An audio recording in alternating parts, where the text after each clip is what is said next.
You name it, we've lived it. And are living it. Brits moving from the UK all the way to Australia with not a pot to piss in. A whirlwind romance sparkled on Tinder. 3 months in, pregnant, starting 2 now successful businesses through COVID. To another 2 new businesses post-COVID, whilst juggling 2 young, spirited children. Living worldwide, travelling and pure hustle. We are nothing short of batshit crazy, but motivated as fuck. We are here to tell you our story, inspire, teach, and probably scare the crap out of you. Uncut, raw and real. Welcome to Business, Babies and Banter with Henry and Jade. Welcome to episode 8 of Business, Babies and Banter. I'm Jade. And I'm Henry. And today we're going to be talking about getting sued and trying to sue people. It's a very interesting topic. So if you are a new business owner and you have big dreams, or even small business, doesn't matter really, does it? There's so many things that we've learned and that you're basically liable for that you would have no idea when you're just minding your own business, cruising through life. It's something that you don't think about, but of course there's so many legal implications with everything that you do, and it's only when you get to a certain point do those implications become more severe. So obviously when people know about your business or your name more, either number one, you become a target, or you become a threat in the sense that you might be a competitor, which is something that we've experienced in the last 12 months. And then of course you've also got employees. The more people that you employ, the more risk you have with them doing the wrong thing by the business, stealing, client confidentiality, all of those things as well. And they're things that obviously when you start, you think everyone's going to do the right thing by you and you can trust people because that's how you might be. But you quickly learn that most people aren't like that. But also, we had no fucking idea. I'm still learning about the legalities of business sometimes, It's only when someone's like, you need a license for that. I've been like, really? Do you? I had no idea. And so I think, if you are starting a new business or you're starting to grow your business, even a sole trader, like getting proper advice from an accountant, from just basic legal advice about your rights as a business owner, about your staff rights. Fair Work's also a massive one, which thank God we haven't ever been hit by. But ethically, we'd never do anything we always have the integrity of our business and the best intentions for our staff. But I think, indirectly, sometimes you can be totally screwed and you're doing the wrong thing and you don't even know. So we don't get sued again for legal reasons. We're not going to use any names today, but we are going to talk a little bit about 2 experiences we had in the same time proximity as Sam, very wasn't quick it? succession. It was literally one after another, and we're talking like 10 grand to go hits. So tell them about I'm going to let Henry talk about this because we got the email and we thought it was spam at first, didn't we? We were like, what? Yeah. So we had an no email names, come Henry, through. no names. Yeah, I'm trying to think. Yeah. We had an email come through from a law firm basically explaining, and with a copy of one of our emails from our email marketings that had gone out, that had obviously been sent to this company or this person, this owner. And the names aren't spelt the same. They might sound similar, but very different businesses with some similarities. And anyway, the letter from the lawyer outlined that there was a conflict. They had a trademark for that name and that we had to cease using the name immediately. Otherwise, they were going to take further action. So for me, I started Privé completely making up the name on my own, genuinely. You helped me decide it. Remember, I was like, this is what I'm going to use. And the reason I chose it was because, bless you, Henry. The reason I chose it was because I was like, obviously it started off just being hair. So privé means private in French. It sounds bougie. It looks bougie. And private hair Australia, for me, simplified the unique one-on-one concierge kind of tailored service that we were offering, being mobile, going to people's houses. So I chose it. I didn't trademark it. Didn't even know what a trademark was. Privé Hair Australia it was, and we were good to go. And then eventually it evolved because we started offering so much makeup that we rebranded to Privé Hair and Makeup. And we had never thought, I mean, we've mentioned trademarking. Actually, no. We were in the process of doing it. That's how I think that's also how it was flagged. Yes. So when you apply for a trademark, you go through a period where they put the application basically out into the IP trademark realm, and people have a time period where they can actually appeal the trademark and contest it. So we had obviously undergone this process. We began the process with the law firm that we use, who are Spruce & Ferguson, who, by the way, if ever you need a lawyer for IP, they're fucking awesome. They've won everything with us.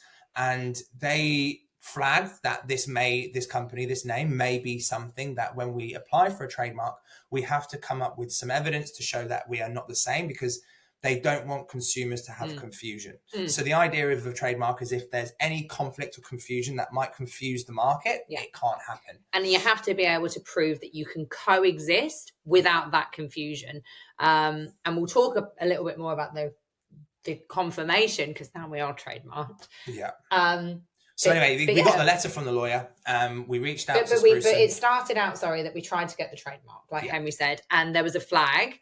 And I don't think we pursued it straight away. We're just super busy. We had to go. You have to go through the process anyway, and then let the government come back and say, "Hey, there's a contest here. Can you provide us with evidence?" So we were in that process, and then the lawyer reached out and obviously said, "Hey, you need to stop trading under this name." So it was quite severe. It wasn't, it wasn't like a request to, can you amend something on your web? They literally did screenshots, and they were like, this, every mention of our business name, which we had been using for 4 years already, which we'd established a brand, which, we'd bled for this company and were still yet to make any proper money from it as well. And we were just starting to build momentum, and we were basically told, you've got to change the entire company name. So for me, I was personally really upset, because obviously it's my name. Like, I chose the name, and I was like, fucking not choosing the name. We also have a salon which incorporates that name. So we have Privé Hair and Makeup, Privé Hair Organics. It's a branch. It's a brand. It's a cloud brand. And I was like, changing the name was not something that we were going to move on. But we could have been forced to do it. Correct? Like, if we lost the case, we would have had no choice. And so it was very stressful. Like, I mean, we believed that it was going to be okay.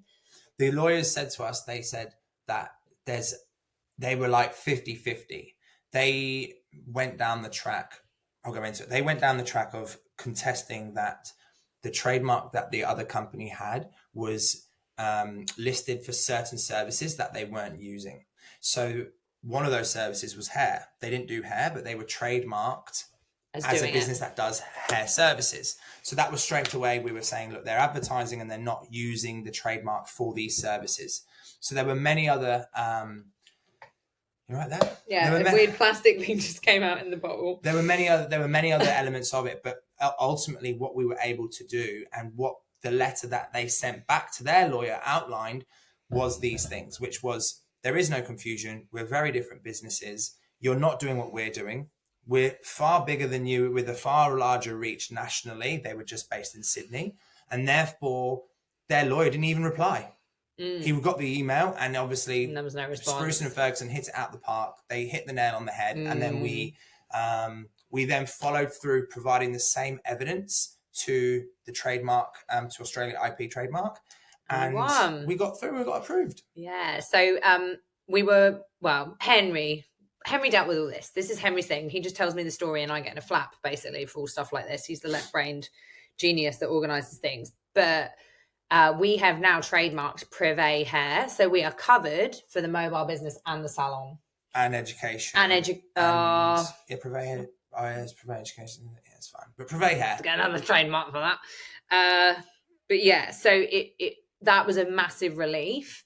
So in a nutshell, my advice would be, if you have intentions of, even if you have a site that you really want to like grow, if you rent a chair, don't do it. But if you are renting a building, or you own a building and you're creating a brand, would you recommend trademarking immediately?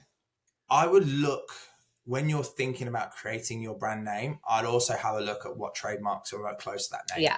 Because you don't want to be creating a name where you're going to have conflict straight away. You waste your time. If you can then create a name for your brand, which has no contests from an IP or a trademark perspective, you can then trademark it. It doesn't cost a huge amount to trademark, but you're then there safe that if your business does blow up, if it is successful, if it does work, which you obviously hope and anticipate it'll be. You're not hedging your bets that it's going to fail. And this is the other thing. No one's going to buy a fucking business that isn't trademarked, that isn't protected straight away. So if you build a brand, we now have a brand that we can sell, and then we have a name that we can sell. So we're not planning on doing that, just so you know.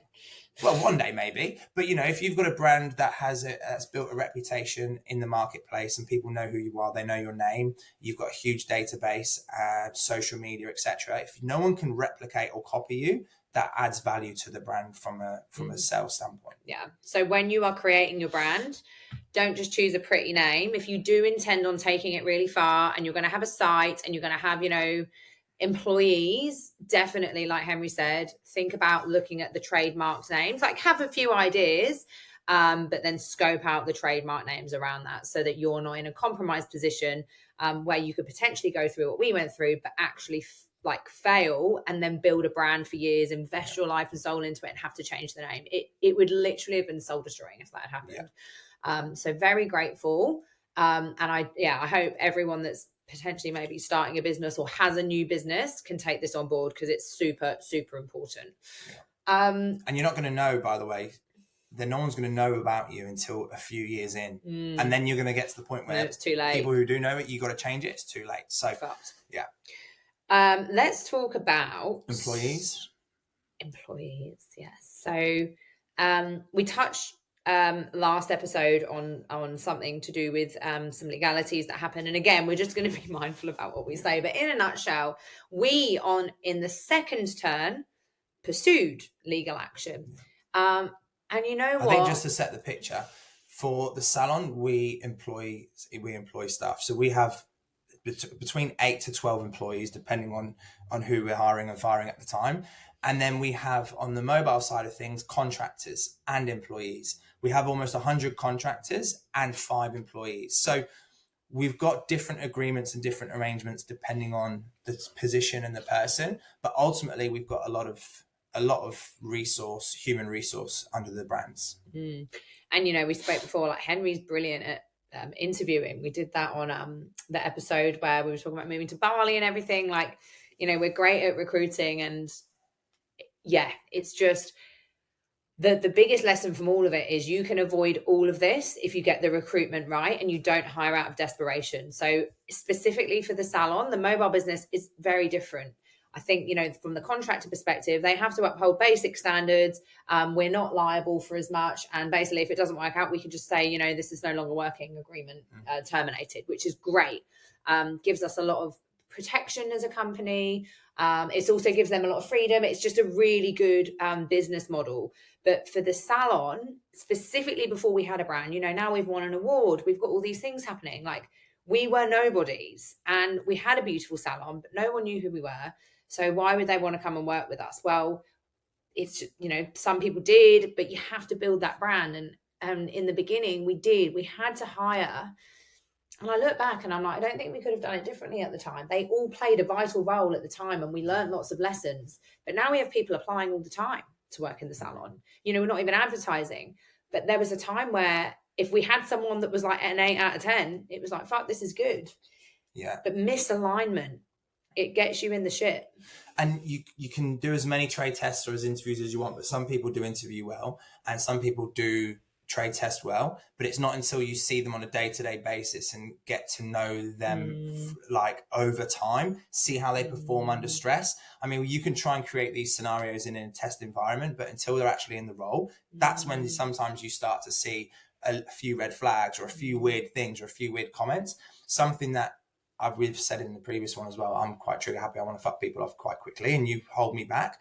But I'm a bit more empathetic. It is, if you and your gut know that it's not the right fit, 9 times out of 10, your gut's right. And the quicker you make the move to see that person away, the better it will be for the business long run. But at the start, when you're so desperate and you don't have that luxury, you can't do that. Because you need fucking staff to perform the service and to do the role. Yeah. And we actually did recently, last week, have to terminate someone from the salon. Obviously, we won't mention names, but yeah, and that was, it's just alignment is everything.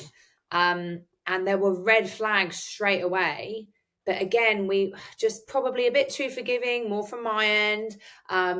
We made this hire just before we went away. And we went away for almost 6 weeks to Europe. We were like, maybe it's just teething, very skilled person, great person, like nothing personal, but business-wise, a lot of red flags. Like just lots of little issues, lots of contesting, lots of objections constantly with anyone in the management team.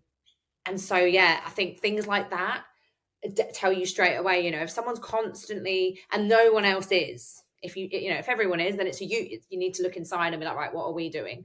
And we're very good at self-reflecting. Self-analysis is key to being a good leader and a good business owner. And so we're always looking at, what can we do differently and how are things working? But when you have a large team, which we do in Salon, and the common denominator is one individual that has multiple issues that no one else has. And we have weekly one-on-ones with the team individually. So generally speaking, we'll always know if there's if someone's disgruntled or if things aren't quite right, if someone's not making enough money, if the environment's not right for someone, if there's things that need to be changed. We give them a platform where they can be open and honest with it and we can make those things. But at the same time, we have a platform where we can provide feedback and we can help one-on-one and nurture.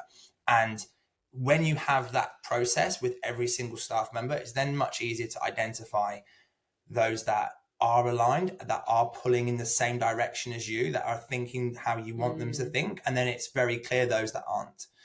And they need to be collaborating with you. And this was one of the biggest issues in this occurrence was like, there's always going to be, nothing's ever going to be perfect all the time. Yeah. We're not perfect all the time. And we're so open to feedbacks. We always, some of the guys are like, oh, Jade, you should have. And I'm like, yeah, you're right. That's 100% right. I'm going to, I need to do better in this. But when you're constantly faced with excuses and deflection, that's when it's like, well, I actually can't help and support you. There is nothing more that I can do to support you if you are not, firstly, not listening, but second, deflecting everything when I have multiple examples of this issue and it's been ongoing for a long time. So we don't get sidetracked. This is why in your employment agreements, we're getting into now. In your employment agreements, we some places have a 3-month probation, we have a 6-month probation. And with the 6-month probation, it means that you can give notice for whatever reason you wish, a week's notice, and they can to you as well. So it gives you that period to really make sure that they are aligned. And if you do need to move someone on, or if someone doesn't feel like you're the right fit for them, they have that flexibility to leave as well. And getting to know them, like you can't get to know someone properly and see their performance and alignment and integration with the team over a short amount of time. And you know what? Knowing enough now about business, once you're past that probation, you're fucked. They are stuck with you, especially if there's someone that's a bit funny, a bit like, I'm going to call fair work. And outside of probation, you have to go through the 3 warnings. Extensive. You have to have a support person available. You have to have a verbal, written, final, but there has to be all these reasons behind it. And you have to, and then also if you're having these conversations, what makes you think that that's going to motivate them to do better? If they're needing those conversations, they're just not the right person for your business. Yeah. You shouldn't have to have a verbal, written and final warning for someone, because anyone that needs that much negative feedback shouldn't be working for you in the first place. Yeah. So probation is very important. And then the other one in there was, of course, post employment, which we found out can be challenging. From a legal perspective. Do you want to start the story off? Yeah, so we touched on it a little bit, and look, just for legal reasons, I don't want to go over and beyond, but it was to do with the new salon being open, basically mimicking the whole concept, mimicking our name, but we found out that this was all being planned whilst they were working with us from a source, and the source went as far to say that she was 100% willing to support us in any way required because she felt so deeply for us that we were put in this horrible situation, because we always act with integrity. We do the right thing. And this person was very spiteful and very purposefully deceitful. Let's say that. And just behaved in a very, very unethical way, which I really pride myself on doing. Like I said, we're both ethical, but probably me too much. Henry's more cutthroat. He's like, let's do this. Fair but cutthroat. But I am extremely fair, compassionate, empathetic.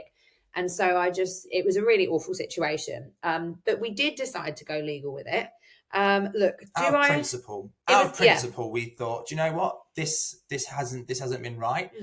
And I'm glad we did, because we didn't get the outcome we wanted. But we learned a lot. But out of principle, the other person would have known that. Shut himself. Yeah. We shut ourselves when we got the thing to change the Privé name, and we hadn't even done anything wrong.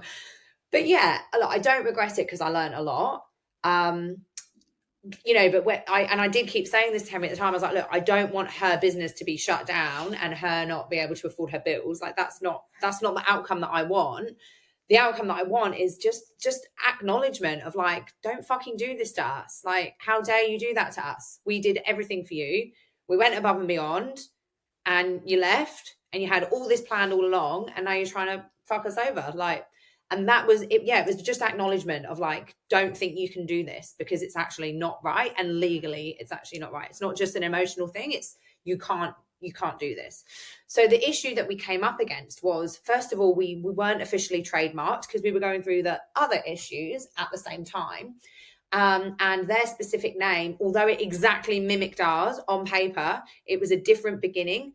Theirs couldn't be trademarked because it was the name of a city, and it was a different first letter. So even though it was, we're Privé Hair Organics, that person was something Hair Organics, we couldn't do anything. We did send back and forth a few letters, didn't we? We did. It was like, how much was it? 5-10K a letter? I think it was about, no, some of the letters were a couple of grand, some were like 5. But just imagine writing a letter for $5,000. We got to the point where it was coming towards where we were going to prove cost of damages. Yeah. And when it got to that point, if we were then to take it to court, going to court can be extremely costly.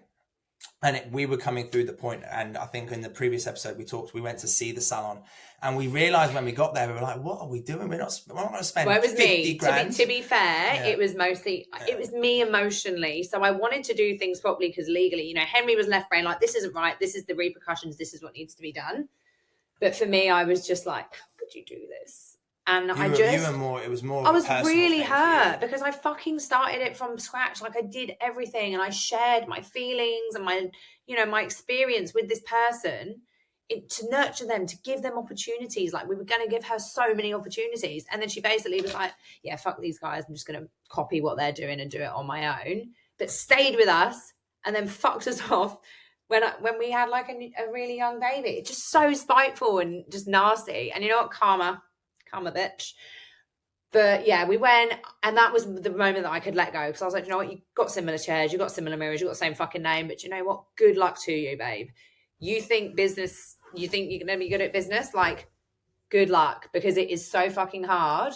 And based on some of the things of your performance with us, I think you'll struggle, because I fucking struggle. So yeah, we let it go. That was at that point where we realized that we were bigger than the issue that was there. And you can focus energy on chasing something like that, which can be seen as a negative, or you can focus your energy on just getting so fucking good that you outshine everyone.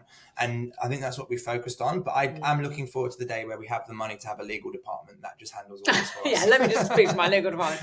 No, yeah, and you know what? Like, I'm obviously more like quite spiritual, and I do think like you just got to let some stuff go. And I did let it go. I literally hands down went for a stage where I would be Googling that salon name, checking it. Not like when the when the legal stuff was happening, I was like, oh, just want to see what's happening there. And it doesn't even come into my mind anymore, because you stay in your lane and you shine. And you know what, when that individual left, I was the only one working in the salon for 2 weeks. We scampered for staff. We were struggling to make ends meet. We were living in Airbnbs. And now we have more than tripled our turnover. We have more than tripled our staff. And we just won an award for Best Salon Business Newcomer of the Year. And I'm like, I couldn't give a shit about what this person and their little salon's doing. Do you know what I mean? Like, it's just irrelevant. Just stay in your lane and just fucking shine. And there's other salons near us that have mimicked some of the things that we do, not in name. They were already established longer than us, but they've started doing similar treatments to us. They've started offering the same kind of cocktails. And you know what? It's going to happen. Yeah. And what we're going to do, try and sue everyone over it. Like, I think also, there's a conception, like, there is so much business out there and there is so much opportunity that thinking that a salon moving down the street or a competitor business moving in the same suburb, it actually 9 times out of 10 won't make a difference, because there's so much fucking business and opportunity, especially with social media, especially with the internet. You can have a lot of businesses in the same industry. When you get to the point where you dominate an industry and you've got a huge amount of market share, and then there's another player that's coming in to try and take all your market share, that's where things can get really difficult. But when you're thinking about hair salons and small businesses, service industry, really, there's fucking thousands of hair salons, and there always will be. Yeah. And I think, we have, since we opened, had 2 new salons, both directly opposite us, actually. And you know what? I have not Googled them. I have not. You might have. You're a fucking Googler, you are. But yeah, we've gone past them. We're like, it's fine. Good luck to them. They like taking photos outside our salon, though, don't they? They do take photos outside our salon. But I'm not. You know what? It's not that I think we're better. It's not that I think. I just know that we're niche. I know that we are exceptional at what we do. We shine, and we are going so hard in our lane that everyone else, I just wish them all the best, because business is really hard. And you know what? It's not an easy road. So good luck to everyone. Good luck. Every man for himself, kind of thing, Good luck to them, but we're going to fucking beat you.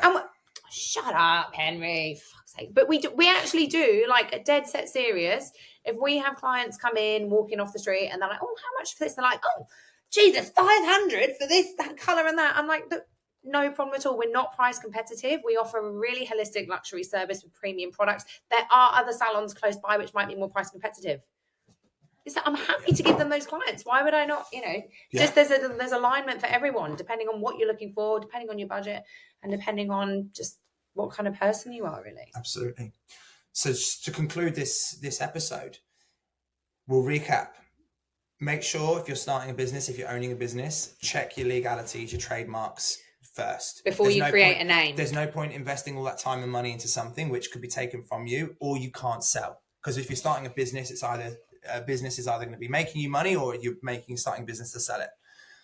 From a staff perspective, make sure you've got someone write your contracts for you, know what you can and you can't do. 6-month probation. Are you best to having a contractor? Because a lot of people prefer to be contractors these days and you're at a lot less risk. Or do you need solid staff? Do your staff need that security? If so, make sure your hiring process gives you enough time to make decisions if they're not the right fit.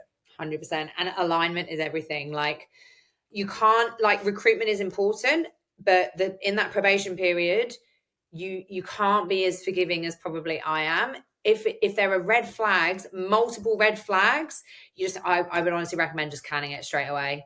It's just going to become harder. It's just going to become more annoying and create discomfort in your team. Like, red flag, probably three red flags, and I'd say gone. Would you agree?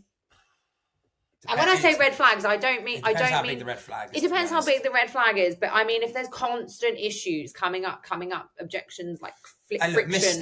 Mistakes at work and performance stuff isn't necessarily a red flag. Yeah, because that people can be make taught mistakes and and you learn. It's more so attitude, trustworthiness, reliability, professionalism. Did I say attitude? Attitude and upholding minimum standards. Yeah. Upholding, there is a baseline of standard that everyone adheres to. And if there's one person that's veering off consistently with an excuse, with no accountability, that's a fucking massive red flag in my mind. That's gone. It's like, how many times do I have to tell you? It's like talking to my son, Hugo, must wear a helmet when you ride your bike. Wear a helmet, wear your helmet. Oh, you fall off and hurt yourself. Well, they're not fucking kids. We're paying them to do a job. Thank you so much for joining us. I enjoyed that one. It's more business now. I'm liking these. This is more my... He hates telling emotional stories. There's still going to be some emotional ones. There's a very emotional one coming up next week. So stay tuned for that. Mhm. Big thing that's happened, is happening, coming up. If you want to know what it is, subscribe. Ideally, leave us a rating, because none of you are at the moment. We'd like some ratings. Maybe we'll release it to subscribers first if they subscribe. Yeah, maybe we'll release it to subscribers first. Might we do a little competition for those of you that leave a rating? We've got lots to offer. Maybe we'll give you free hair and makeup, or a free salon service, or a free coaching session with me, or just a free call with Henry to annoy you. But yeah, thank you so much, and we look forward to speaking to you again soon. Bye, guys. Ciao. Thanks for listening. And hopefully laughing. Be sure to leave us a review, and if you're into the madness, Check out the links below to follow our day-to-day journey. stay tuned for the next episode.